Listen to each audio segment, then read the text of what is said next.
Важақа көрсетуінің 12-ші саны. Қарақалпақстан Республикасына қызмет көрсеткен артист Мирадин Абдуллаев.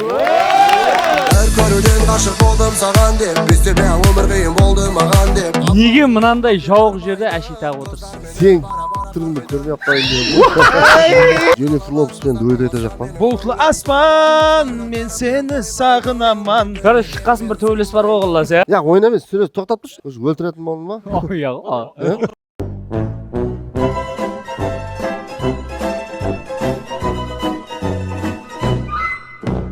Ассалаумалейкум, Важақа көрсетуінің азиз ықыласмендері. Бүгін мінеке Важақа көрсетуінің 12-ші саны.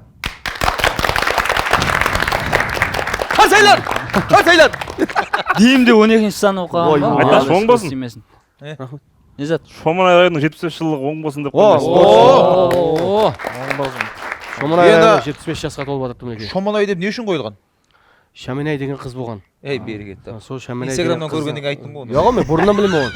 Ол ненің Шоман районының сәл ар жағында Ленин совхозы деген бар. Сол жерде жасаған оғыз. О, неге оғыздың именно оғыздың атына қойды? Қатты сұлу болған. И соған арналған Шаменай деген қызға арналған қосық та бар еді. Қандай мысалы айтып берсең болады? Ана не бар ғой? көрінбей Қазаяқлы Шаменайлы Ақсүңгіл дейді. Ақсүңгілге соған. Соған қосық бар. Не, кәдімгі Шаменайдан су алған қыз деген ол Кегелден, иә ол, иә? Сонда әркім өзінің районын тығып отырған мына жерде. Әркім тығып отқан жоқ, мен бір өзім айтып отырмын. Анау Кегейлі деп. Кегел 95-ке шықты ғой, бір айтышке. Нәннен жіктіп қапты ғой. Үйлендіру керек еді. Олар тыңлап отырсаң, отыра бересең, бүгінгі мейман шақырсақ. Және бүгін қарасың шашын істеп келгенім бұзау жалаған деп. Сен не? Ана, бір орысымақ шаңырақтылар ана бірінші класс баласын безендіріп жібереді ғой, оқуға точно сондай отырса. Ана августта не? Мектепке қалған киімдерін қайта киіп көре берсе ғой. Ал ондай болса, бүгінгі көрсетуіміздің мейманы Қарақалпақстан Республикасына қызмет көрсеткен артист Мирадин Абдуллаев. Диджей Мират! Легенда ағалар. Сен де Қарақалпақша?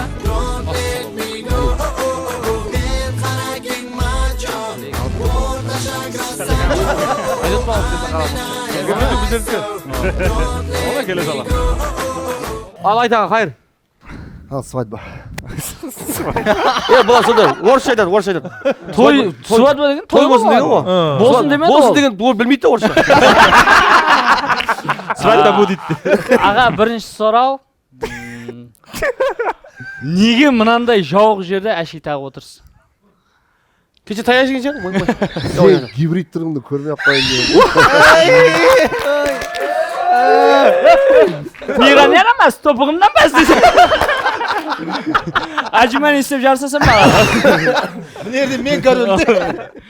Ал қош кепсіз. Ал қош көрдік. Қалайсың? Не жыбыр, не ойласық, не жиналысық. Бұған күн десерді аға. Сондай ма? Кеште жиналып тұрмыз. Ал Мына айтпыстан. ортаны қыздырады. Көз тимесін. Ақыл суытады. Не бат саға бүгілер? Көрінбейсіз. Сол. Асыл деген жігіт, бұяқ, енді біздер көпшілік алдынан танимыз ғой, аға дейміз, ұстаз дейміз, мына жігіт неғылдар екен дейміз. Асылбек деген жігіт жақында әйтеуір осы неге қатарымызға қосып атырыппыз.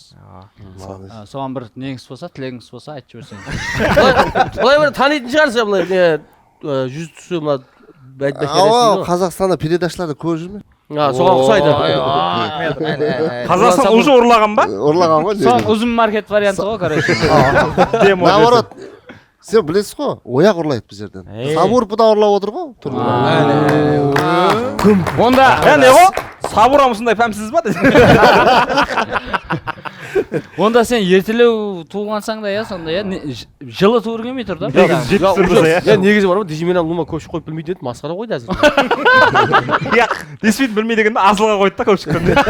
Кімге қоятын білмейді. Сенің қасында вроде бы нормальный сияқты көрініп отыр да, мынау мен защищать етеді ау қасында. Ол защищать ететін адам керек ана. Мирадина, дөретушіліктеріңізде болып табылады. Қосымтаға түпіргені бар да бұның. Айтсын енді. Бәлі. Келешекте қандай кәсіпті елейсіз? Мәміна қадымға. Қосшы мағаңызда қандай кәсіп бар? қандай жаңалықтарды күтейік сізден? Глен тоқиман десе. Бас байрағын қоя сұрады. 60 жылдық деп. Өзі дірілдеп зорға беріп отқан адам неғып отыр қинап. Дүрелтушілікте қандай жаңалықтар қала жақсысыз? жаңалық. Мынау азырғы мынау тойский системада коммерческий қосыр айтып жүрміз ғой. Дүрелтушілікте более современный, более молодежный, мысалы рэп болсын, жастарға ұнайтын стиль. Все, мақсат бар, короче. Жақында? Тай бар енді. Бір күш соғып қайтты. Басың сынып тұрды. Енді аға, сіз 2016-2019 жылдары сол Қазақстанға барып дүрелтушілік етіп қайттыңыз. Сол жаққа келіп, енді ол жақпенен бұл жақтың қандай farqlары бар? Сол дүрелтушілікте. эстрада тарауы бойынша. Мәдениет тарауы бойынша. Мәдениет тарауы бойынша енді мен көзді ашып жұмғанша 3-4 жылдың ішінде бұл жақта қатты рауаждану күшейген. Бұл жақта таланттылар көбейген. Бұл жақта жазады, ол жақта уже таяр зат сатып алып, үйреніп, уже қазірге дейін уже тек аңлағаны біздердің қостар алып, соларды айтып жүрді.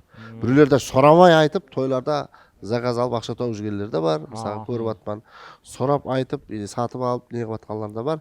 Ол дегеніміз біздің Қарақалпақстанның искусствосы, Өзбекстанның искусствосы, мына шоу бизнесі үлкен подъем беріп атыпты. Менің келгенім себебі де соның бәрін сезіп, өз елімде қызмет етейін халқымызға деп, сондай имканиятлардан басшылардың беріп атырған имканиятлардан жақсылап пайдаланайын деп келдім. Құда қаласа сол қазір Қарақалпақстанға қызмет көрсеткен болса, келешекте Құда қаласа халық артистер алу арманым. Қарақалпақстан халық артисі Өзбекстан Республикасына қызмет көрсеткен әстен Өзбекстан халық артисі Құда қаласа. Құда қаласа сондай алу. О, енді жаңа айтып жатыр ғой. Өзгеріс көбейген, күшейген деп. Қазір мына көрсетуге келіп түсінбедіңіз ба? До того күшейіп кеткенбізді. Хайран қалдым. Қалай олай? Россияның несімен бірдей болып тұр ғой уровень. Ұрлаған ғой, кеше көріп атты соны. Ташкент, неде жоқ бұндай тереклер деген бар ма? Мәселен, әрбір қосушының арманы болады ғой. Мәселен, бізде сол Бақай екеуміздің арманымыз, мәселен, қазір сол Қарақалпақстан Өгіз қаласында үлкен сахналарда, театрларда концерт беріп жатырмыз. Енді мәселен Ташкентке барып, біздердің де арманымыз, сіздің де алдан ниетіңіз бар ма концерт беру, сол Халықар достығы сарайында? Ол әрбір қосушының өзің айтқандай арманы. Менің де мысалға ояқта қаншама эстрада жұлдызлар достарым бар, қадірданларым бар. Баяғыда да сол Ташкентте өзім жаңағы қосушылығымды жалғастырып, азғантай сояқта үйреніп, студияларға барып, достастым біраз. Кімдермен? Мысалы Самандар Қамрақұлов, Шараф Мұқиев деген достарымыз бар. Енді сол заманда хит болған қосушылар, енді біреу журналист болып кетті. Басқа да айта берсең көп негізі. Нилюфармен айтқан бір дуэтларымыз бар. Просто оны ескелер естет бар, мен архивімізде естіремін. Одан кейін қанекей өзіміздің байрағымызды, яғни дүния жүзіне танытып, еліде дүния жүзі біздерді танып, хамесі бізге хауес көзбен қараса деген арманым. Сол милли өзіміздің нағысты киімдерменен. Мысалға Түркияны Тарқан танытты дүния жүзіне, дұрыс па? Иран Араш па? Сол мысалы дүния жүзіне әрбір негізі спортпенен искусство, өнер дүния жүзіне елді танытатылар солар да негізі. Спортпенен.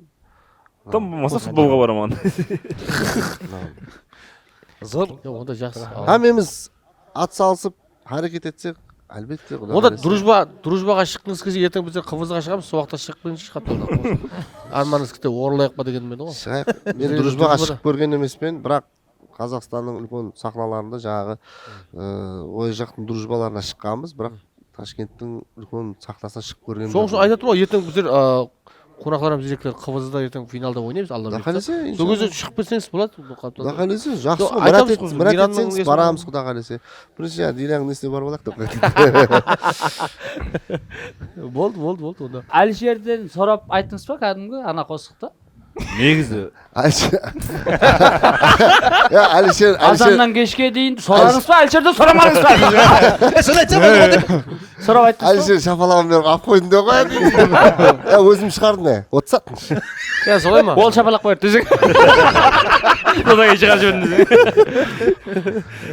содан кейін ашып кете қойдың мә жуап керек пе еді сатылды ма осы конкретно мен оны шығарып не қылып жатыр едім бартерге кетіп артықпенен Алишер келіп не қылды келіп алып кетті енді гонорарын төлеп енді брат сам негізі брат біз айта берейік та бұл біздің стиль екен ғой мынадан айту деп енді қалай жастарға жол ашып бермеске дұрыс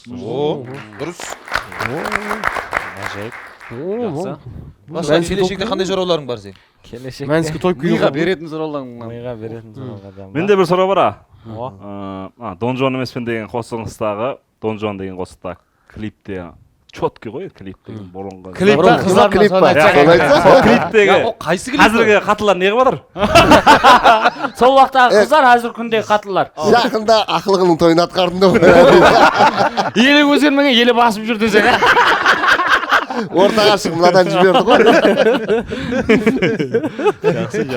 намазат гитар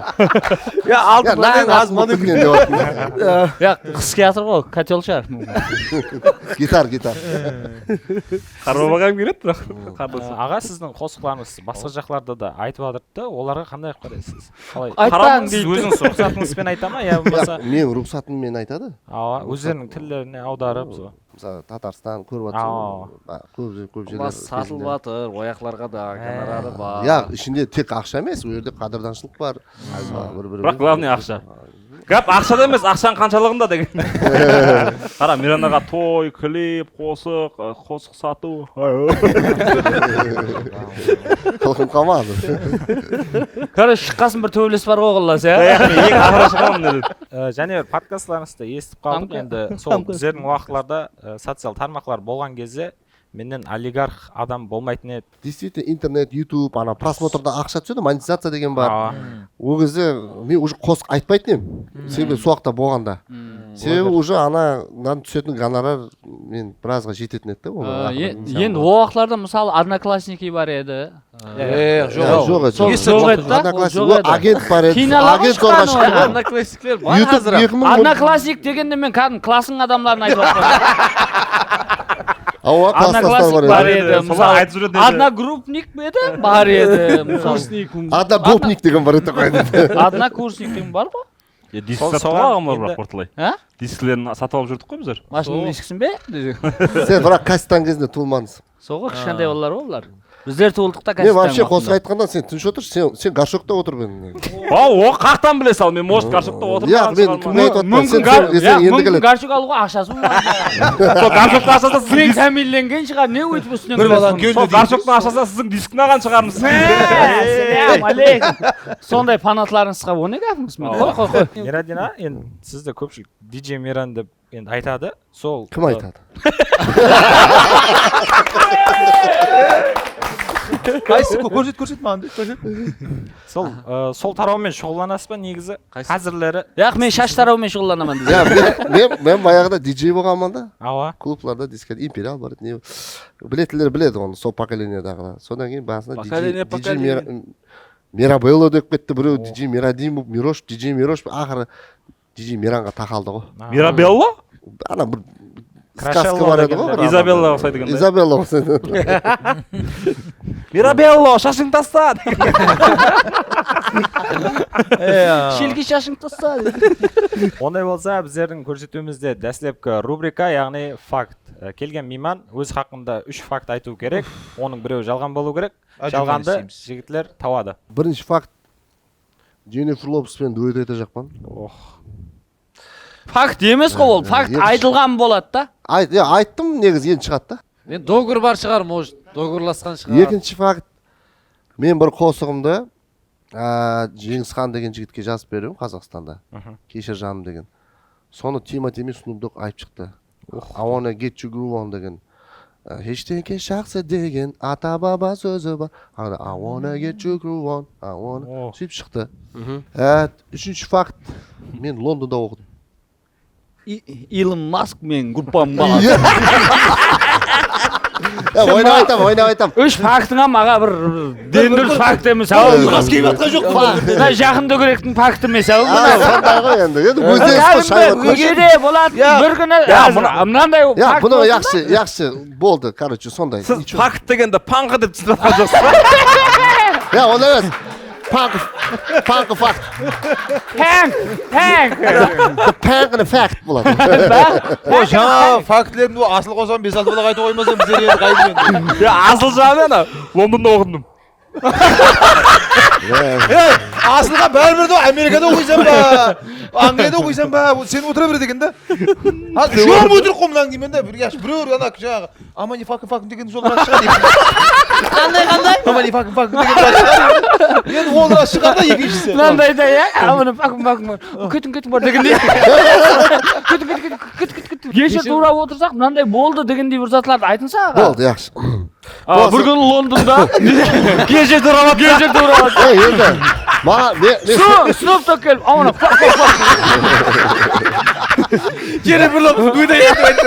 дуэт қашан шығады дейді жені. Ауына фак.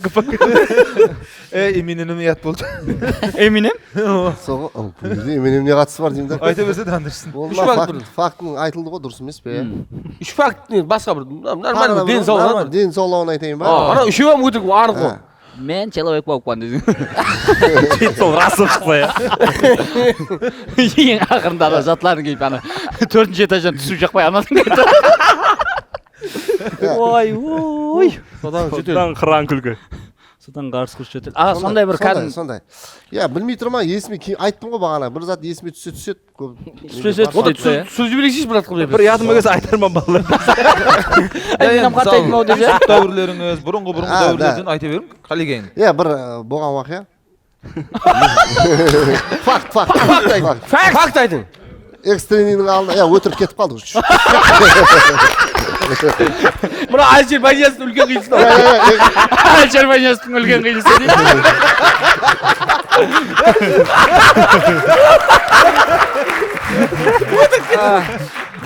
Айтпайман есі. Экстренинің алдында. Экстренинің алдында, субботник істеп атқанда. Субботник Снуп Дог дей жақ шығар деймін. Теректе біздің афиша тұрған екен да. Олар, мен қосым сағыныш как раз хит болып жатыр еді. Бұлар билет сатқан. Мейран келеді деп, бірақ маған айтпаған. Қалта орайын деген да енді, кімеген айтам кейін. Құласы үстім деп жыртық киімнен барып концертке шықтым. Негізім жыртық киім модым еді.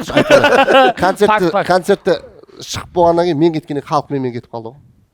Бір факт, бірінші факт. Болған уақиға. В общем, факт қой енді яқшы. Байрам қызым оны кетші. Байрам чаңа. Сіз әзір нөлден қайттан бір 3 факт айтып бердің да, енді жаңағыдай бізге болған оқиға деген затлар керек. Мысалы, бірінші факт, мен машина айдай алмаймын. Правам, мысалы, машина айдап жүрмін, правам жоқ. Бірінші факт. Екінші факт, және мынандай. Орайым банда. Мен не қылдым? Бірінші факт, 2017-те Алматыда авария болып, таудан машинамен түсіп, терекке қадалды. Қарасам теректе біздің афиша тұр дейді. Сөйтіп, мен терекке қарап тұрып, мен көріп кетіп қалды дейді. Кайдеріп кетіп қалған ба? Бірінші факт кетті. Бірінші факт, фантастика. Болды. Ол рас. Екінші факт. Терекке жығылмадым. Машинамен өзі пияда жығылдым дейді. Екінші факт. Тілден авария болды дегізді. Ташкентке ұшатын самолетті рейс тоқтаттым. Екінші факт. Екінші факт болады ма? Ташкентке ұшатын. Мынау болады. Еплеп келді. Үшіншісіне Басқарам человек болып шықты. енді бір өтірігін айтшы. Тартқып. Енді бір өтірігін айтшы, өтірігін. Жиде теректің астында ұйқылап қалдым. Олың дұрыс шығар еді. Олың анық ол. Ол көрініп тұр. Анық ол. Жиде теректің астында ұйқылап қалған. Болмады. Ол көрініп тұр деген. Ал үшеу азыр мен мимем ашып еді, қайсы екен бағанадан бер. Енді біреу өзіңіз келтіріп ала қойында, дадайы қылдыңыз ғой. Біріншісінде қадалдым деді ғой, енді самолет. Машинамен қадалдым деді. Терекке қадалдым. Екіншісі? Екіншісі самолет тоқтаттым, рейс тоқтаттым деді. Ол болуы мүмкін иә. Енді үшіншісі енді жаңағы жиден астына ұйқылап қалған ғой. Ол үшеуі де рас па? ұйқылап қалған шығар енді қайтамын. Сол. Жиден астына ұйқылап отырып самолеттің рейсін тоқтатқан болуы мүмкін ғой. Үш жерді жыртық болып. Авария болып. Самолет неге тоқтатып жақсам? Жиден астына ұйқылап қалдым. Анау туры келеді. Қара, Қазақстанда жиде терекке ұрылып, соның астында ұйқылап қалған болуы мүмкін ғой. Қазақстанда жиде терекке болуы мүмкін ба? Қайсысы яш? Короче, қайсы шарт қандай соған қарап айтамын ба? Жұманик сол болған ғой. Ондай болса Кім? Қандай? мен ең ақырында Мысалы, ойланып неғылып өзіме ойлайсың? жақын адамның несінде қаламын. Жидетерек? Жидерек па? Просто айтып жібергеннен кейін Сол деп жидетерек деп тұрмын. тұрмыз сіздерде. Асыл сен не деп ойлайсың? Қайсысы өтірік? Иә, асыл. сол самолет тоқтатқан сол өтірік шығар. Енді расын тыңлаймыз. Қайсысы өтірік? Қайсы рас? жидетерек өтірік, самолет расында тоқтады, болған уақиға. Ава, асыл қане аджиман есті давай. Давай. Ол елі вазипаны өзі айтады аға. Ава, аджиман қандай шартты орындайды? Аджиман демекші. Наказание бердің. Наказание берейін ба? Шоқ бол. Бұл қосты айтып еш, қайтып айтатын көрейін. Бір любой бір қосыңда. Окей. Қане. Асыл мінекей бір қосыққа асылып қалдың қойшы міне. Не қылайын демек? Саған олай түседі деп ойламап едім бірақ рас. Қане. Орысша сөйлеп беремін. Мираден Абдулаев ешқашан отырып қосақ айтпаған. Давай, тұр. Орда тұра біз артына шапалақ ұрып. Халықты қыздырып, ойнатып. Демо версия. Асылбек. DJ Асылбек. Асылбек қосақ айта ғой. Сабыр Нұрланов едім ғой мен. Давай, айтса бір рет. Мынау микрофон болсын да. Сабур давай. Айтал. Ана текстін ондай қатты білмеймін аға. Онда мен Жібер, по пути ұра берсе, өзіміз. Қатты білмеймін дейсіз. Океанікі. Ал, кетті. Дон Жуан емеспін. О, мынау. Сен де Дон Жуан емес пе деп тек сол жерін айттың ба? Енді бабын қой енді бұл. Бір көруден ашық болдым саған деп айтса бір жақсы. О, давай.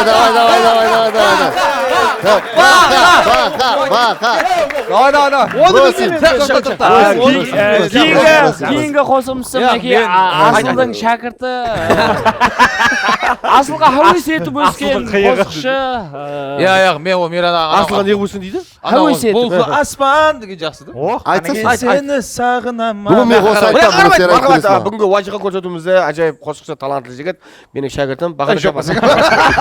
Уажиқаға қызмет көрсеткен артист Бахадыр Жапаров. Кетті. Бұлтлы аспан, мен сені сағынамын. Мен сені қайғырамын, жаным менің. Не күнәм бар, айтшы жаным сен өзің.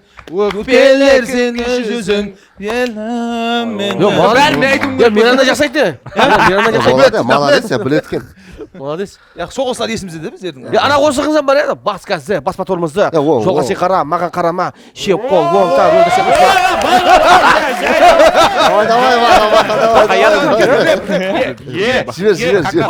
Бас газды, бас моторымызды, жолға сен қара, маған қарама, шеп қол, оң тар, өлді сен ұста. Әке қайда ұясында не қылып атыр деп. Өлеменді өлемен. Гайден қашып дейін деді бар да? Бақа ярымас, тобығымда. Масқара кейін. Болады. Давай. Баса бер қарекең. Никого не бойся, Бас қарекең. Бас қарекең, баса бер қарекең. Никому не бойся. Бас қарекең. Баса беріңіз жетілер. Баса бердің да. Çok молодец. Ол дәуірлер деген. Өз білмейді ама кімнің қосы екенін жіберіп отыр ғой. Зор болды. Болады, қош кепсіз. Балаларыңызда сіздің қосшы боламын деп нетіп жатыр ма? Я бір не қылмайсыз? Бірақ қазіргі 5 жасар баламда талант бар. Талант бар ма? Бір саттарды Қандай айтады. талант? Қосып айтады ма? Чоткий талант. Қосып айтады. 5 жасар балам. Музыкалар түсінеді, чувствует етеді. Демек қызығушылық бар да? Аз 5 жасар балам ол таланты бар, көрініп тұр. Соны повар қыламын десің. Келешекте повар. Қосшы болған қаламаймын мен ешқайсысын. Неге? Сондай болған. Көп адам сөйтеді да? Ауыр ғой жол. Негізі сізде құсағалар бәрі бытшын шығарып жібереді осындай. Приколлай бересің десе. Приколай бересің. Біздерде кейінгі рубрика, яғни тикар бөлім.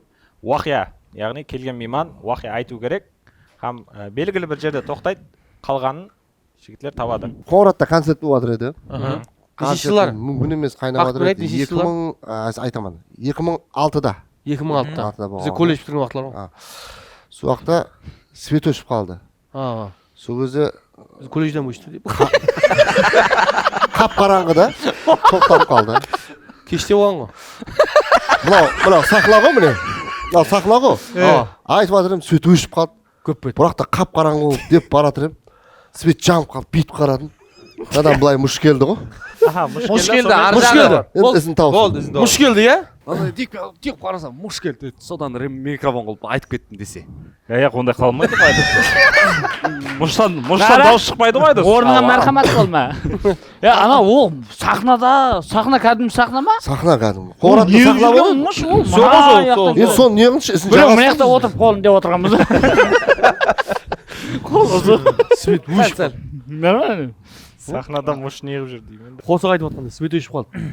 Точно жаңағыдай етіп жүрдіңіз ба деп сонда. Ава, точно сондай болып қалды. Деп қараңғы ғой енді деп жатыр. Содан бері ашки тағасыз. Свет жанып қалады ғой деп. Фотоға салайық десе. Олай деп тұрғанда ма? Бұрмышқа тұрасам ба десе. Мен қосықшылар концертте естілмей жатыр десе, Мирана көрмей жатыр. Көрмей жатыр, құдай алғал, бұрса жақында. Тасқараңғы. Ол кезде фонаригам жоқ қой деп былғап отыратын, иә? Жоқ, зажигалка бар еді ол кезде. Шырағым-ау. Шырағым. Болды ма? Болды.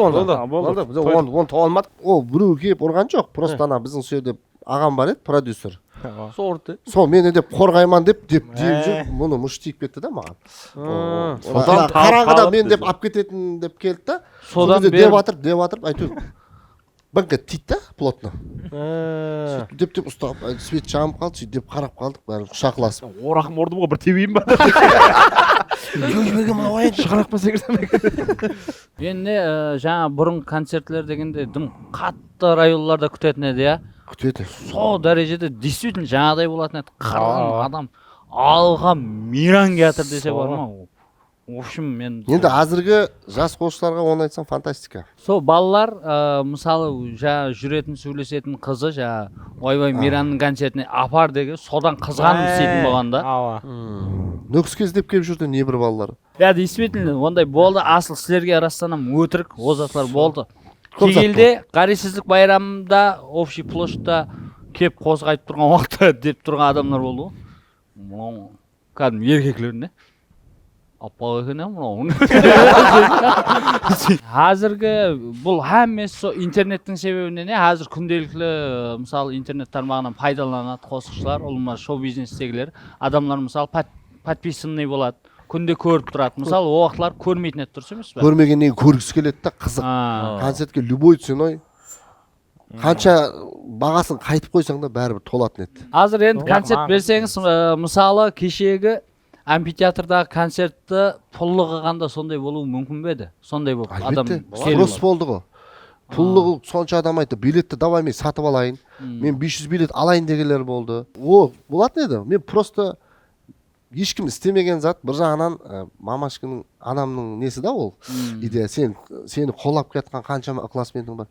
Не бір концерт солар үшін бесплатный бере алмайсың ба? Пусть кеп көрсін деп. Пұллы қылғанда болатын еді. Мен сол жаңағы не дейді? Халық адуше көрсін дедім. Ақшаның өле бермейік, андай болмай-ақ қояқ деп. Ешкім істей алған жоқ. Ешкім істей алмай атырам. Ол концерт бесплатный қалтасынан ақша шығарып. Реально айтқанда да. Соны бердік, істедік. Енді мен үшін ойлаймын. Ал ондай болса, біздердің көрсетуімізде текарғы бөлім, яғни келген мейман уақия айту керек. Сол уақияны айтып атырып, бір жерінде тоқтап қаласыз, қалған жігіттер табады. Қызық уақия. Қызық уақия. Біраз балалар біледі, бір уақия болды. Біздің балетмейстер Хабиб деген ағамыз бар. Хабиб аға, мен таниды оны. Өзі рибак. Сол Қызыл үйде Нөкіс районында концерт берейік деді. О, болды, давай барайық деп келістік. Бірақ деді, Миран деді, олар ақша бермейді, олар билеттің орнына балық беріп кіреді деді. Олар дейді, балықпенен не қылып жатыр дейді, как раз ана суды ашатын кезде балық көп. Сол кезде мынандай балалар бәрі шабақтар беріп кіріп жатыр, балықпен кірді. Концерт зор болып өтті. Балық базары болды. Концерт балық базары болды. Кішкентай балалар не шабақпен кіреді да? Детский ма? Ағам мынаға кіріп кетсек бола ма дейді, мынандай қарасыларда кетті. Реклама сондай болғанда, Қызылүйде DJ Миранның концерті, билет бағасы, жас үлкендер мынандай балық, кішкентай балалар мынандай балық. Капчон немен кіру қадағат. Ананың ішіндегі иісті айтса сен. Сонда Мен қайерде тоқтап қала жақсы? Сонда Сер тоқтады. Бол, Тоқтадым. Не, шиық демеді ғой. Бақа сол концертке барса ит балықпен кіреді. Бақа ярамас. Онда енді адам бүйден болды ғой бірақ, мүмкін емес болды. Онда балыған битон болды ғой. Я бір 4 тоннадай балық алып қойсан шығар. Ағайын, ұрымбұтақ ағайын балықпен тәмеледік қой сол кезде. Ой, балық. Қызыл үйге балығымен қызмет көрсін әрсіп болған екенсіз. Реально болған да? Болған уақиға. Андай қылса да, хабибаны. Мейран концерт четкий болды. Ке балық тазалап тастайық енді. Бірақ дедім мен. Сөйтіп уылдырғын уылдырып қояды. Өті ғой. Өті. Сонымен сөйтіп қайттыңыз ба балықларды алып? Сол балықларды алып қайттық. Жайғастырып отқан кезде. Сазанлар, мына жаққа сазан бергендер. Беломор бергендер артылап отыра бергендер. Алақалар алдында өзінше болып отырып қойды. Ондай мұрты бар ма? Кішкентай балалар үйінің алдында жапта жүр ма? Ертең Мираның концерті. Қатқармашқа. Сол жыл Нөксір айында концерт берсе көріш беретін еді көбіне. Сол басым істемей қапты, иә. Сол ғой, беріп алғаңыз сол. Бір банк күріш проход. Араласып фермерден байып кеткенсің ба? Алдында жақта сөйтіп бере берсе. Алдында отырады лазер күріш бере ма? Өрнекте қауынғарыз. Гейжер өрнекте. Бір класс түсті да? Шамай. Сүйі соғып отырмын. Ярым болып қалды ғой, су құяйық деп. Олан бәрі панограмма айтады ғой деп. Іште су құйып па? Біздерде кейінгі рубрика импровизация. Миран аға, қазір мынандай рубрика микрофон, колонкадан пайдаланамыз. Музыкадан, то есть микрофон жоқ. Біздерде сөзліктер бар, сөзлер бар, яғни. Сіз сол сөзге шешенсіз. Композиторсыз. Композитор. Диджей Мирансыз ғой енді. Текст жазасыз, музыка жазасыз. Аса мақта бермең, тойдан еп қоямыз. Қазір біздер бірме-бір сөздерді көрсетеміз қағазлардан. Сіз солардан қосық, яғни рэп тоқисыз. Ұйқас көру шарт емес, өзіңізді қосып қойыңыз стай. Сізге аңсат болады бұл шарт. Көрейік қане. Ал маэстро, музыка. Уажыха. Қыта қайтарасың, Жігітлер, бомба. Яу, жігіт бір сөйлейді. Ек сөйлеген жігіт емес. Бұлтыл аспанның астында мен қосық айтып отырман. Яу, скрепка, ол не деген зат, мен түсінбей қалдым вообще. Секенде, бәрі секенде. Қорған. Жаман адамлардан қорған. Сені көрдім, мен сені көрдім, мен сені көрдім, мен сені көрдім. Көрінбей кеттің қайғаларға. Көрінбей кеттің. Алма оқи алмайды. Кел яшайлық, біз бірге, біздің ертегімізді. Кел яшайлық. Кемеге мінгеннің жаны бір. Ізін айта бер. Роднойлардың қаны бір. Подкасттардың саны бір. Біздің асылға бәрі бір. Реп айтасың ба, оған бәрі бір. Қалем қасты айжаннан. Бізге қарама. Біздің келіншек қарбыз жұтып қойды. Бірақ асылға бәрі бір. Кеттік. Что за базар? Базардағы базар ма? Я ауыздағы базар ма? Много не базар. Кесіртке жеген құтылады, жылан жалаған тұтылады. Бірақ асылға бәрі бір. Асылға бәрі бір. Топығымда пәс. Сарайдың ішінде бір король отырды. Не отырған? Мен вообще түсінбедім. Яу. Шабал қояқ. Бар ғой. Біздің қылышлар қалып қойған ғой мұнеде. Одан кейін секін деген екен. Бас иілсе де қылыш шаппайды деп көтетті бұл. Иілген басты қылыш шаппайды. Какая разница?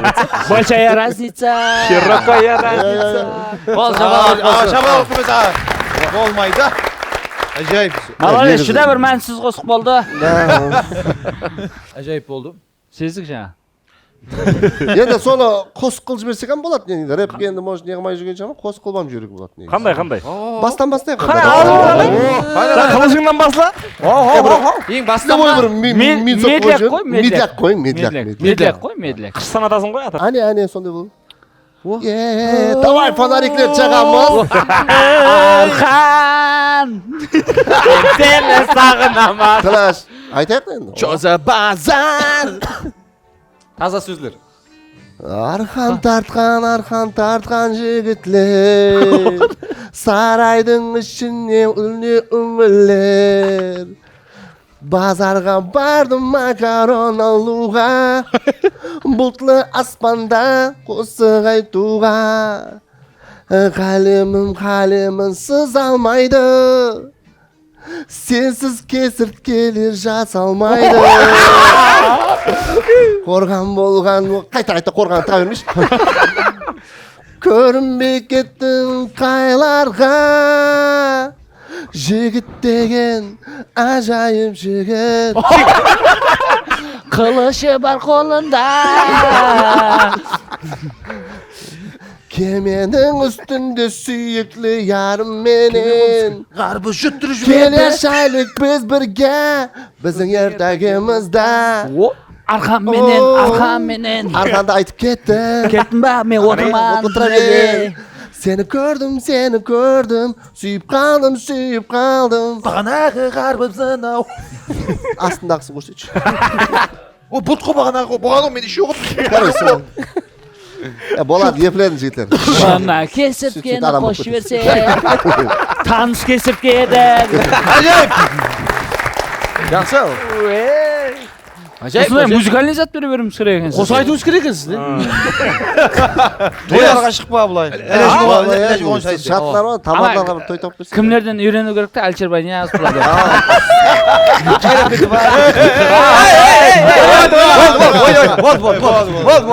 Элхам жаласайды дерен ой. Ассаляму алейкум. Асылы бола ма? Сен болса бақа, сен болса. Ya нормально отырың да, отыратын болсаң, не ол? Соғы. Мен өзіне жауап берсін Мен кесірткеге жауап беремін. Ажыбын естімеген Жаңа қостады, қайтан айтма. Çotki болды көз тимесін. Зор я. Acayip Ой, кіде алмасын Болады, нөкістен Яман концерт. көп сөйлейтін адам екен сен Байрам перде болып шақырғанда бұндай болмас па еді, я? Я, қызық болмас па еді деп жатыр. Бұндай қызық болмас еді деп жатыр. Жаман Миран кетемен деп қорқытады деген. Миранның жуырғаны үйіне дейін. Ya Болат, жақсы. Эфир таусыла берсін сен шашыңды Көрдің ба айран Ислам? Ya жақсы нөкістен концерт беріп Ну кетуіңіз что? керек екен. Жаңа қоста клип қашан түсіреміз? Болды, біз дайын. Сіздер дайынсыз ба? Сіздер ойнайсыз, главный рөлде. Сен кесірке ойнайсың. Мен кесірке мына қарбыз Сен олағыз. арқанды тартып, Жоқ арқан, мен қорған бола қояйын. қорған болып жүре. Ес, мынандай бата қорған. Жігіт мен де ажайып жігіт. Мынау қарбыздарды көтеріп түссін деп. Мен не алайын? Сен ба? Сен сөйде болып тұр, хабарласамыз. Сен объективтің тастап қой бір хабарласамыз. Мен базар бетте тұра қойын. Базар бетте түсе қойын. Бүгін басқаша рубрика және Е, өзгеше. Көпшілік біледі, білмейтіндерден башар. Мафия ойынын білеміз қой, түн болады, түнде сөйтіп мен мафия ойнады деймін. Мафия оянады деген кезде мафия оянып көзін ашады и жертва таңлайды. Сен, короче, мафияны түртіп кет, һәмме ұйықтап жатқан бояқ. Түн һәмме көзін жуамыз, мен мафия сайлаймын Араңғыстан. Араңғыста қазір барып біреуісті мафия қылып сайладым. Уже ма? Мафия оянды, сөйтіп өзінің бір жертвасын таңлады.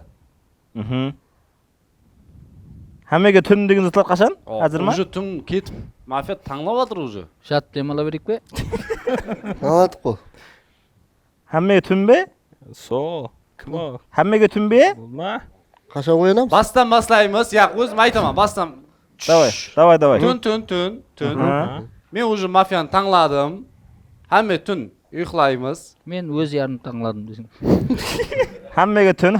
Демек, мафия бір өзі қайттан оянып, жертвасын таңлайды. Сессіз ұлыма маған тек белгі көрсетеді. Айдос, мен бір оянып далаға шығып қайтсам бола ма? Демек, Азда жұмысым бар еді. таң атты, һәмме оянамыз. Һәмме оянамыз. Шығып қайтайын мен. Түсім жүй олайын кетті. Соменен асылды ойыннан шығарып жіберді мафия. Мафия ма? Абененде бала еді ғой. Яқ, Жафардың өзі. мынау. Сен маған асылма. Асылды сен қоймайсың да. Соғы. Яқ, сөйтіп айту үшін Жафар мафия. Яғы мен емес. Специально бұл өзін қорғанып атырыпты. Асыл гуманы кімде? Ислам Пірнияпсы. Гуман иманнан айырады бірақ. Миран аға қою мүмкін ба мафия қып? Миран аған. Миранның мафияға түрі келеді бірақ біздің. Кеген мейманды өйтіп қоймайды. Ой, қоймайды. Кеген мейманды Я қоймайды. енді ол бәрі түсінбейді ғой. Түсінбеген сол.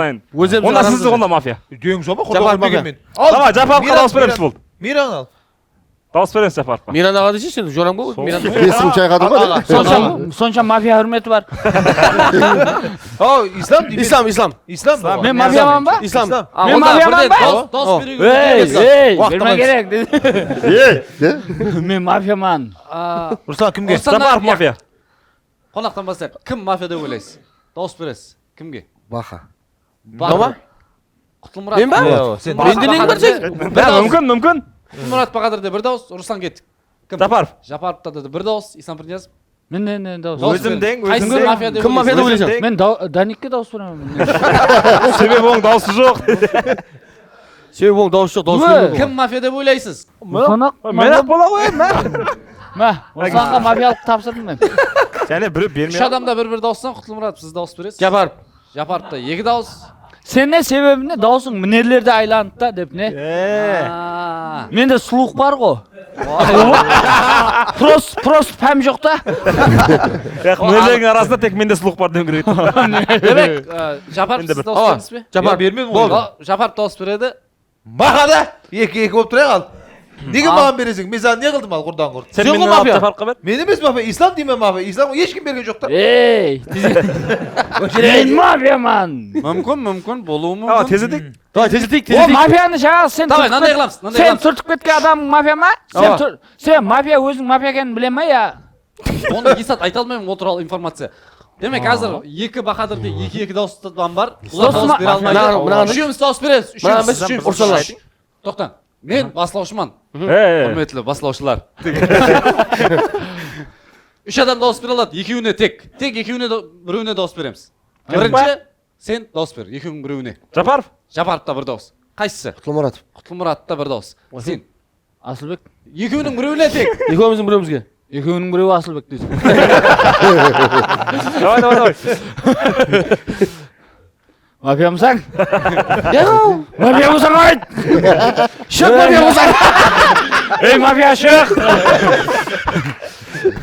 Ey маған Жасың нешеде?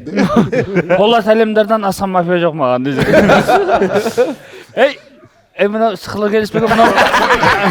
Ей осы мафия. Болды. Осы мафия. Жапаровта 2 дауыс. Жапаров ақланады. Ақылмай қойсын. Болды, жоқ бол, шығып кетті. Алды кетті. Алды кетті. Халық мафия ма? Бұл халық еді. Ал. Ислам деп атпан ғой. Демек, қазір біздер 4 қатынасушы қалды. Ислам. Болды. Қайттан ұйқылаймыз. Давай, кеттік. Көз жұмамыз. Көз жұмамыз. Екінші күн үш. Екінші күн. Екінші түн әмі ұйқыладып атырмыз. Так, демек, мафия оянады. Сөйтіп өзінің жертвасын таңлайды. Мен атта Бақадырға. Не біле, оншама сайлап жатыр ма? Адамдарға кетіп қалмады ма? Мафия бар ма арамызда? Ислам сен ғой мафия. Жігітлер біреуіміз мафиямыз ішімізде. Біреуді атып кетті ау, осы басын атып кетті мұна. Ақбесекпен тиді ау, ақбесекпен. Демек, таң атты. Кейінгі жертва. Болды.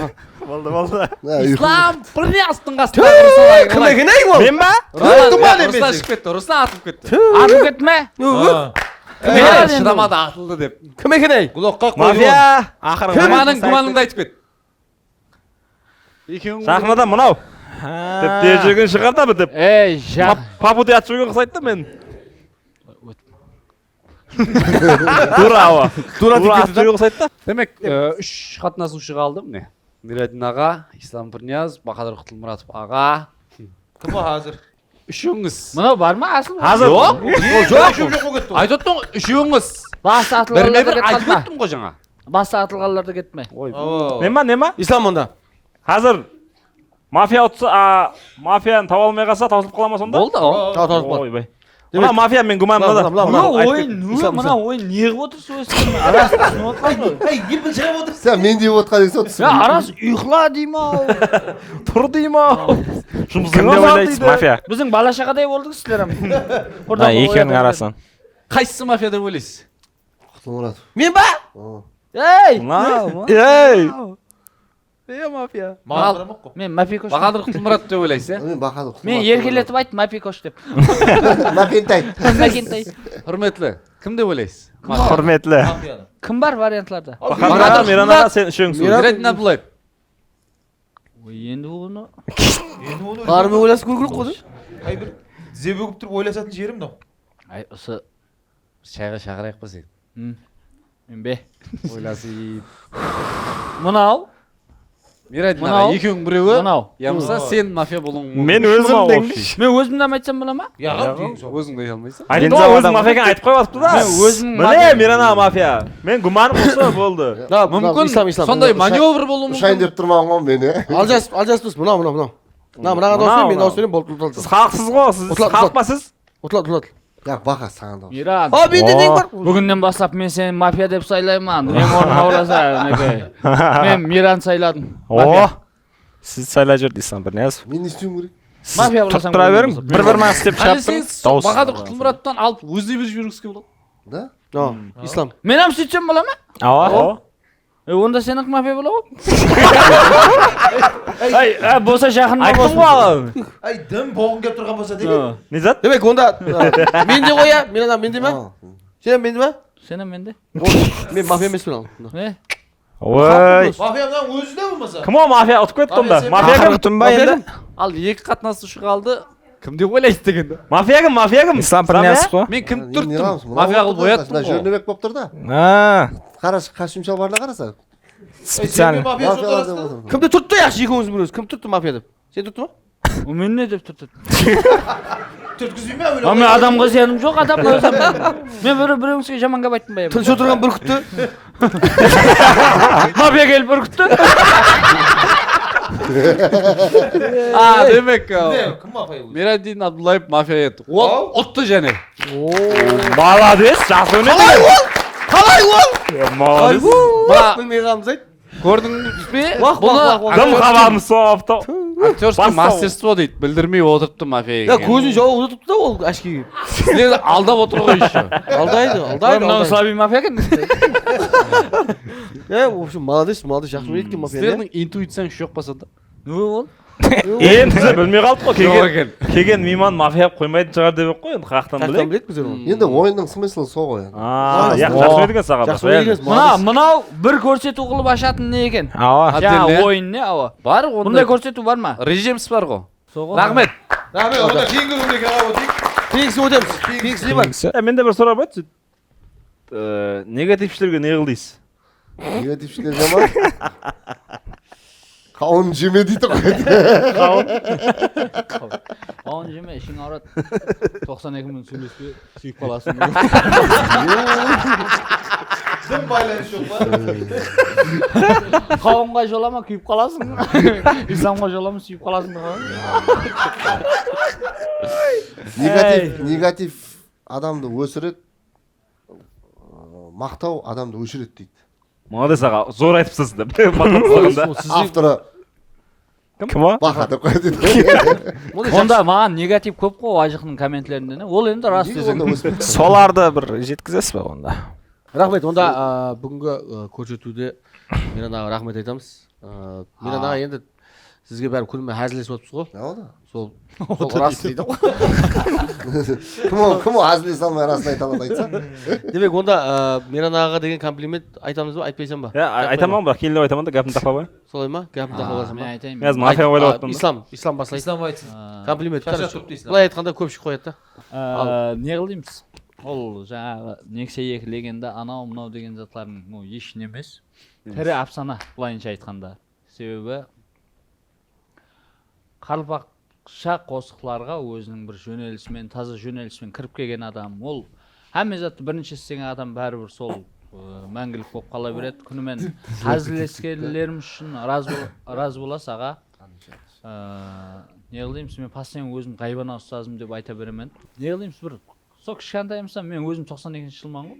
Атым ислам. Еш 92-ге ұқсатпайды адамдар.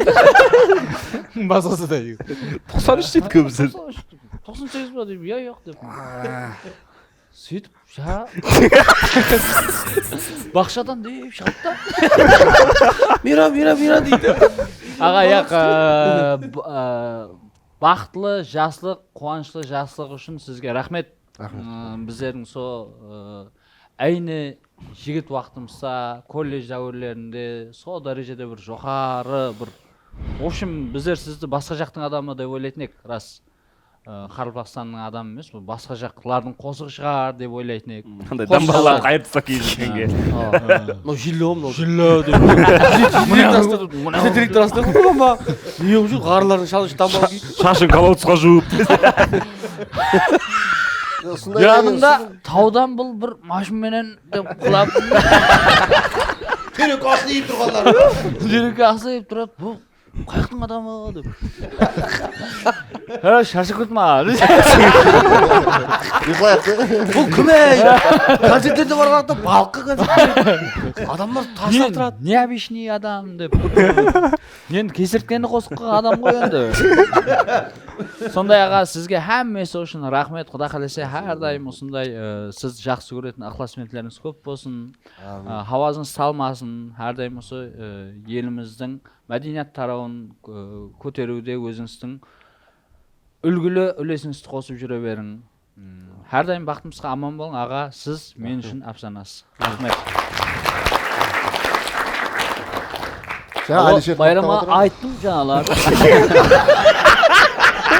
Жаңа Әлішер мақтап отырам ғой. Мен екі ауыз сөз айтайын.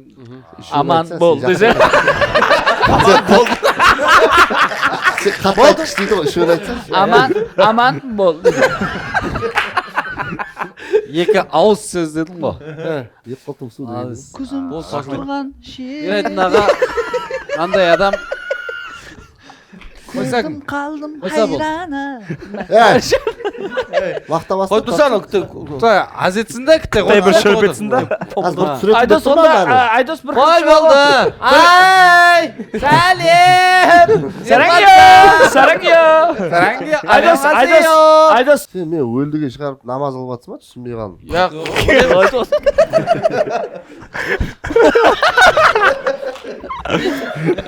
Яқ, ойна емес, сүресі тоқтап тұршы. Ізі намаз. ол кіріп шығу деп атыпты, кіріп шығу деп атыпты. Кәдің неге да? Өлтіретін болдың ба? Отар. Мына киятқанға мен бір зат түсіп кеткен, мынау түсіп кеткен.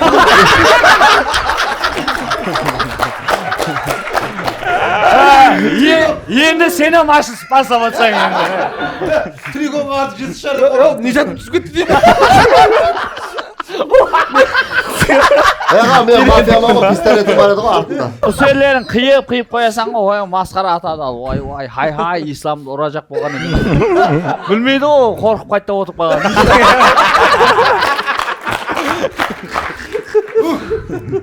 Демек, Айдос Мұратбаевтан ертесі күн мыналарды көрмейсіз. Бір аптеге дейін көшеге шықпайды. Тошлимен дейіп ашки тағып отырады. Просто мен үшін Мирайдың аға любой заманға заманменен теңлес дөретушілік істейтін қосықшы дөретуші. Любой заманда. Осы сөздерді қанша жыл күтті бауырым? Қанша жыл күттім осы сөздер? Мен балалығымда естіген болсам, сол заманның хиті болса, әзірам сол статуста тұрыпты, даже өсіп жатыр. Сол бір ауыз. Аман бол. Дөретушіліктен шаршамаң. Миран аға әжайып жігіт. Себебі мен көп сөйлесіп тұрамыз, көп жерлерде көрсеміз. Бірге видео түсіреміз. Мысалы, айрым қосшыларға ұқсап, звездный болезнь жағылмайды. Кім именно? Бар енді. Айтшы расын. Сіздің Даникті айтып атқан жоқ. Айтып отырам ғой, кеше айтып отырам ғой. Мынадан бақу керек қой. Сондай әжайып жігіт, мысалы, енді бір жерге қызмет айтып қаласаң, мысалы да. Бақа? Тулаңың ба? Рахмет. Сондай шәкіртлерім бар аға. Микрофонлар туырлап отырады. Мен өзім бақаға мен туырлап бермесем, бақа туырлай алмайды да өзі. Қатынасатындай бала ғой. Қырыстай азамат. Қырыстай азамат. Кемпір сойыспаққа тұратын жігіт, короче. Не дегені? Не деген ол? кеше бір Құлас. Красавчик жігіт маған ұқсаған. Ажайып. кемпір неге Болды, аржан айтып бермей кәп жоқ. Тағы бір екеуіне тиісіп қалады. Ой күлкі дайыма. бір зат баста сөйлесем ана папа тарапқа қарағанда мама тараппен көп қатынасасыз ба сіздер амандай неге қатынасқан кезде жаңағы мама тарап дай тарапларменен сәл тең дейді ғой. Дайдырпен қатынаспаймын. мен де сол дай тараппенен көп жақсы қатынасамын да біздің дайырлар бәрі саңмұрын қыпшақта миран ағам саңмұрын қыпшақ Кипчаки.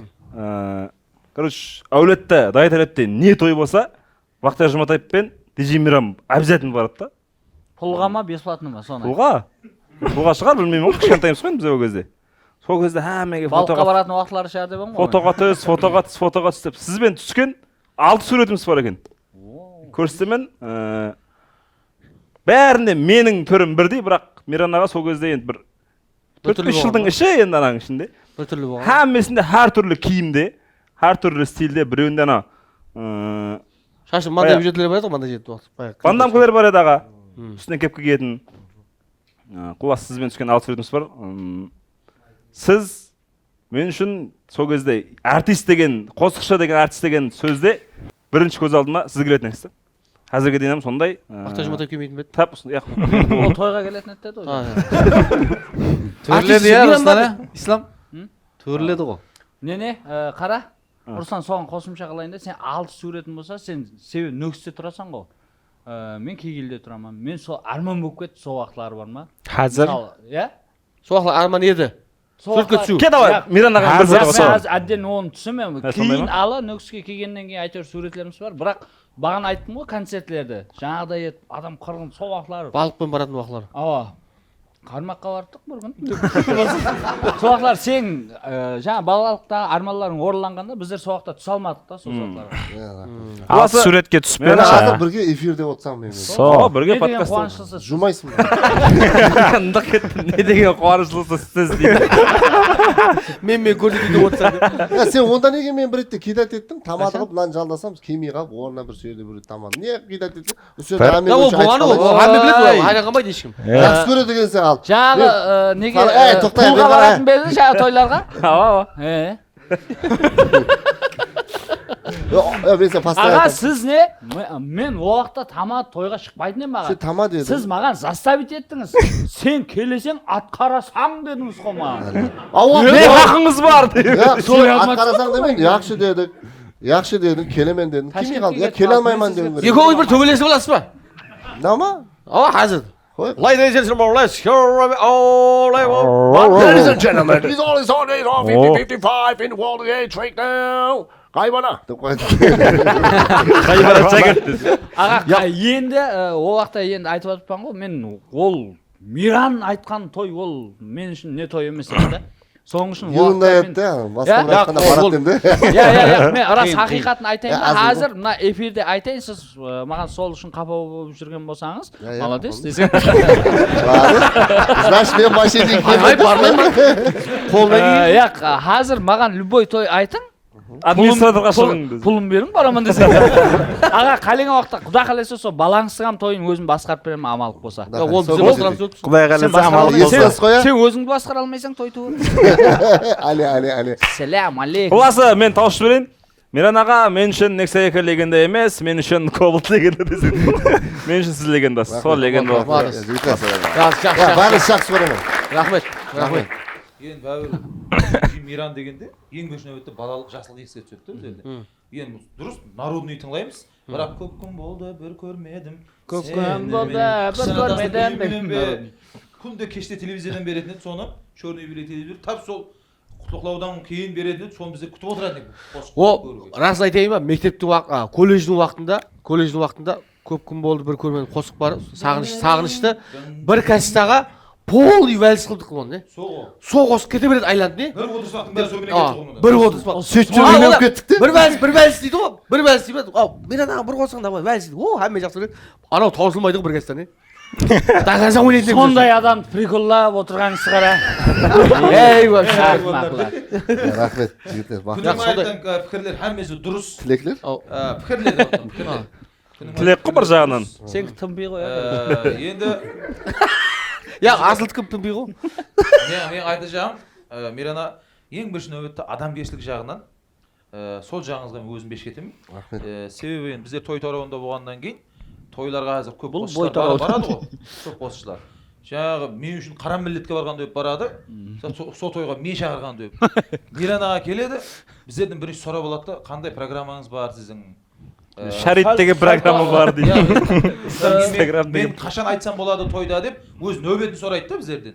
Мәселен ол менен келіп сұрамаса да болады, себебі қашан сонша бір сан легенда деп жатырмыз. Балыққа концерт берген. Мынадан кейін мен айтып кетейін десе де біздер жіберуге болады. Бірақ біздердің құрметімізді орнына қояды. Сондай мен қатты сыйлаймын сөзін сады. Сондай адамгершілікті жаңағы болезнь болмайды. Осы дұрыста қалыңа. Я бар, реально тойларда болатын жағдай. Шығу қиын. Ана мен игра беріп жатсаң. Бір раз деп ататырады. Реально ондай да. Анандай Енді ортада игра беріп жатсаң, мысалы, қыз игра кетіп жатады. Тоқтап тұр ана, кім келіп қалыпты ғана, қосқа дей алмайсың ғой мысалы. Әмме сол қатып қаламыз сөйтіп деп пе? Деп келетін қосықшылар Ja, бар. мынандай да, мен өзінің жұмысы бар. Мен жұмысын құрмет етіп білу керек. Мысалға, мен хақым жоқ бар. Ол мені не болсын, мынаның четкий қылып қыздырып жатқан программасын мен бұза алмаймын.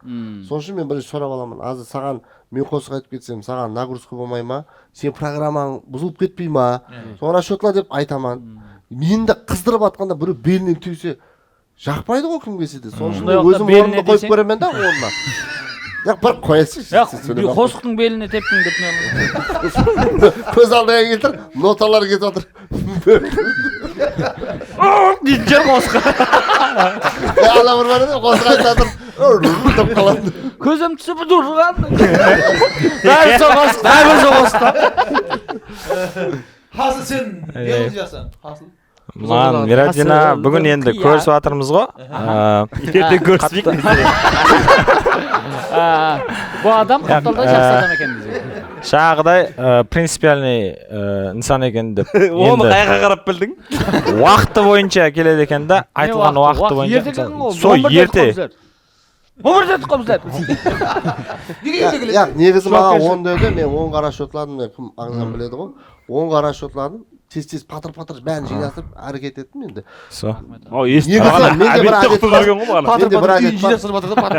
Ой, әкету керек еді, қасынан өзім кеш қалған жақтырмаймын, бір жерге действительно айттым, айтқан уақытта баруға қолымнан келгенше әрекет етемін. Жауапкершілік. Және бір зат айта қояйын деймін, жақсы. Мен де сондай әрдайым айтқан жерге кешігіп барамын. Бір кездер кемем қаламан де. Мен бір саным, екі саныма татиды ғой. Саным болғанда мына саным емес. Сондай көрсету ғой негізі енді. Бұл бір зат деп жатыр. Не айтады? Маған сол Мұшай балаға бұл не айтады? Тем более Миранға. бір зат сұрай жақпан аға. Біздің ажағым қазір сыртта жүрді. Бірақ сіздің Асыл нешінші жылсың сен? 2005. 2005-лерде Миран ағалар балыққа концерт берді. 2006-2007-де халыққа, 2005-де балыққа. Сол жаңағы ажағам Нөкіс қалам деген қосыңызды сізді жақсы көріп тұрмайды. Ол әзір Италияда жүрді. Сол қосыңызды естіп. Ол ажағаңа үлкен сәлем айт. Сол. Италияда жүрді. Сол қосықты аға айтайық та бір. Нөкіс қаламды. Отырсақта отқан дейсен бір? Айдыларды айта ғой. Оны өздеріңіз айтасыз. Деп не, яқшы ойнап айттым. Кешірерсіз мен. Сол, сізден кейін сіз... Кеп кет Миран. Мен сопқысы бар ма еді? Кімде бар еді? Нөкіс қалам. Яқта жіберді мен жібі айтайын. Аға, Асылдың қасыңызда отырғанның өзі үлкен минус емес пе?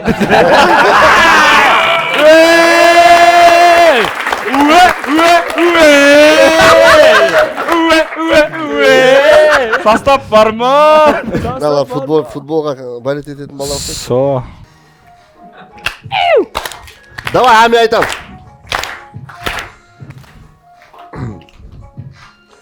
Түзу көшелер, Өз айтсын да? салқын түскен кешелер, ойнап өскен жерлерім қалам. Жол жүргенде шырайланып, есте қалар жайларым, Нөкіс қалама жайып далам. Жол жүргенде шырайланып, есте қалар жайларың, нөкіс қалам ажайып далам.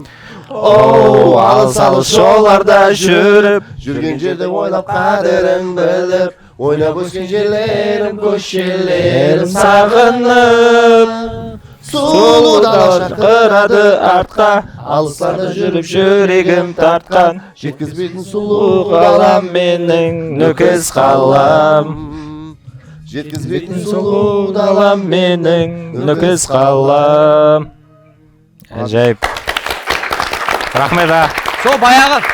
Енді ойнадық, күлдік, қазілестік. Біреуге может ұнады. Енді сөйлесеміз десе. Рахмет, сондай үкімет тарапынан, президентіміз тарапынан жастарға сондай имканият жаратып беріп жатырыпты. Расы біздердің уақытымызда ондай бұндай сахналар, бұндай декорация, бұндай даже камералар жоқ еді. Көп мінедармыз, соларды бақалап, елімізді хамеміз біргелікте рауажландыра берейік. Даңқын Өзбекстанның, Қарақалпақстанның даңқын дүние жүзіне жақсы жағынан көрсете берейік. Хамеге сау саламаттық тілейміз. Тек қана позитивте күліп ойнап жасайық достар. Уажықы мына передача мен үшін өмірде көп интервьюларға шықтым передача, бірақ уажықы номер 1 болып қалды мен үшін. Себебі мен көп уақытқа дейін кірісе алмай отырдым. Енді мынау азы кірісіп кеттіңіз. Ендігіден былай асында неше передача өткіздім, бәрін көріп шығатын болдым. Рахмет. Ұйымдастырушыларға, басшыларына, істеп жатқан бәрі оператор, монтаж, организатор, режиссер, бәріңізге алғысым шексіз. Аллах нұр жаусын. Рахмет а. Оның тарқатылуын білесіз қой, а? Тарқатылуын не екен білмейтін шығарсыз. Уажықы дегені бұл уақақасын аспанға жеткеледі қарекең деген. Әне, енді болды, есімде болады. Болмасандай бейбасы бір зат деп қоя жабайық, ана бейба қасаң сұлу деген, онымен келіспей Сұлу уажықым менен. Болды, ұсының менен бүгінгі уажықы көрсетуімізді жұмақылаймыз. Келесі салаларымызда көріскенше қош, сау, саламат болың дейміз. Рахмет! Аман бол! Келген мейманларға. Біздерді міне турдан туры сөздерден тамашалап атқан, сол өздерінің алтын уақытын аямай келген сол тамаша көйлерге де өз міндет аршысын білдіреміз. Рахмет, сау болың. Мінекей, қазір сағат көрсету, енді сіз қай уақытта көріп отырғаныңызды білмейміз. Сол қай уақытта көріп отырғаныңызды жазып кетіңізші комментарияға. Қазір сағат 1-ден 40 минут өтті, бірақ сонда да бізді жаллы көріп отырған сіздер не отырсыз? Қайтың шешілесіз? Жаллы көріп, шыдап, осындай әзілдерімізге отырған үшін сіздерге рахмет. Әйтеуір кішкентай қаражеттеріңіз болса беріңіз.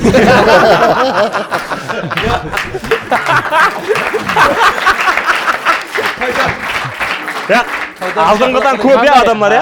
Уже көбейіп жатырыпты, біз құда енді байрамаға да жоқ қой мейман. Мүмкін оныңа Мен келейінші сол кезде. Құда қалесе жақын күндерде мен сіздерге уәде беремін деп ме? Бір конкурс ойнатамын. Жақын күндерде бұны осы уажығыны үлкен заллардан бипул қылып беріп, сол үлкен залдың күлкісімен бірге қылу ойда бар. Бипул қыламыз ол. Миран ағаларым қылып жатыр ғой бипул. Сол уақытларда бір балыққа. Сол. Қалай болады екен дейік? Сол уақытларда сіздерді толықлай көруді құда қалесе тап осындай составпен қаламыз. Балалар кәдімгі галстукта. Болмаса былайынша группа ашайық өз-өзіміз деген не? Игра берейік, бүгін мен кезегім. Рахмет, главный сіздерге рахмет. Сау бол. Рахмет.